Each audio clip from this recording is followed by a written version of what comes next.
Hi friends, நான் டெய்லிக்கு என்னென்ன பண்ணுறேன், என்னென்ன வேலை பார்க்குறேன், என்னென்ன பண்ணுறேன்னு பார்க்குறீங்க.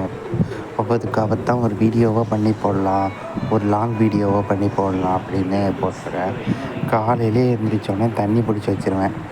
என்னோடய முதல் வேலையே இது தான். காலைல பல் விளக்கிட்டு மூஞ்ச கழுவிட்டு தண்ணியை பிடிச்சி வச்சே ஆகணும். இல்லைன்னா எங்கள் அம்மா அப்பா பேசுவாங்க. ஹோட்டல் வேலை பார்க்குறோம்ல, ஹோட்டலுக்கு தானே தண்ணி ரொம்ப முக்கியம். சாப்பிட்றோமோ இல்லையோ, நமக்கு தண்ணி ரொம்ப ரொம்ப முக்கியம். எங்கள் வீட்டை பொறுத்த வரைக்கும் இது எல்லாருக்குமே முக்கியம்தான்.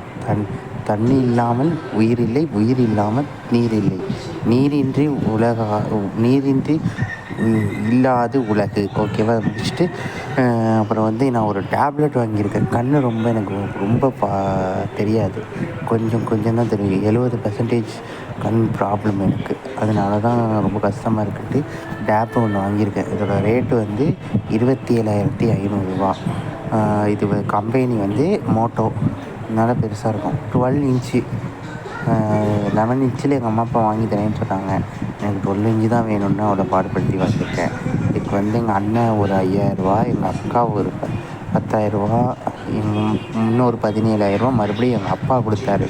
அதெல்லாம் போட்டு தான் இருந்தேன். அப்புறம் பேக் ஒன்று வாங்கியிருக்கேன். அதனால் நேற்று இது வரைக்கும் நான் பயன்படுத்தின பேக் எல்லாத்தையும் பேக்கில் உள்ள ஜாமான்லாம் எடுத்து வீசிவிட்டு இந்த புது பேக்கில் மாற்றுறதுக்காக சாப்பாட்டு டப்பி, அப்புறம் நிறைய கிடக்கு ஜாமான் வரலாம். இந்த புக்கு தேசிய இயக்கம் அது, அப்புறம் நோட்டு, அப்புறம் பேப்பரு, இது சிலபஸ் பேப்பர். அது இல்லாமல் படிக்க முடியாது. சும்மா இந்த நோட்டு எழுதி பார்க்குறதுக்கு. இது பேனா பென்சில்லாம் நிறைய கிடக்கு. அவ்வளோ இது இருக்குது. அதெல்லாம் கொஸ்டின் பேப்பர்ஸு. இது வெறும் கொஸ்டின் பேப்பர்ஸ் தான். எல்லாமே டிஎன்பிஎஸ்சி படிக்கிறதுக்கு தான் உள்ள கொஸ்டின் பேப்பர். படிக்கிறோமோ இல்லையோ, ஃபுல் கொஸ்டின் பேப்பரையும் எடுத்து ப்ரிண்ட் அவுட் பண்ணி வச்சுருவோம். படிக்கிறது தான். இது எஸ்செட், அதாவது நெட் பேண்டு. இது இல்லாமல் நான் இல்லை, அது இல்லாமல் நான் இல்லை. அவ்வளோதான். தலையடிக்குது தோஞ்சிப்பட்ட எல்லாத்தையும் எடுத்து வீசிட்டு மறுபடியும் இந்த பேக் எல்லாத்தையும் மாற்றி வச்சுட்டேன். பாருங்கள் எவ்வளோ வேலை பார்த்துட்ருக்கேன்னு பாருங்கள். சிப் மாட்டியாச்சு. அப்புறம் 2-3 குப்பை கிடந்தி, அதை கிழிச்சு எரிஞ்சு வச்சுட்டு இதான் பேக் சூப்பராக இருக்கான், அமேசானில் வாங்கினேன். இது சாப்பாடு எடுத்துட்டேன்.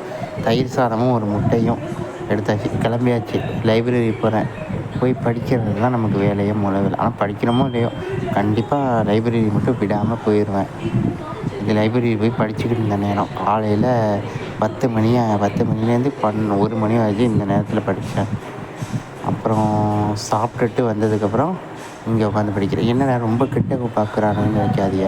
எனக்கு கண்ணு ப்ராப்ளம்னு சொன்னேன்ல, அதனால தான் இவ்வளோ கிட்டக்க. எனக்கு ரொம்ப கிட்டக்க இருந்தால் தான் எனக்கு எழுத்தே தெரியும். இதோட தான் நான் எடிட்டிங்கே பண்ணிக்கிட்டு இருக்கேன். இருந்தாலும் இதோடய நான் பண்ணிக்கிறது. எடிட்டிங் அப்படி இப்படி தான் இருக்கும். கொஞ்சம் அட்ஜஸ்ட் பண்ணிக்கோங்க. பாய். நாளைக்கு பார்ப்போம். வீட்டுக்கு வந்துட்டேன். பாய்.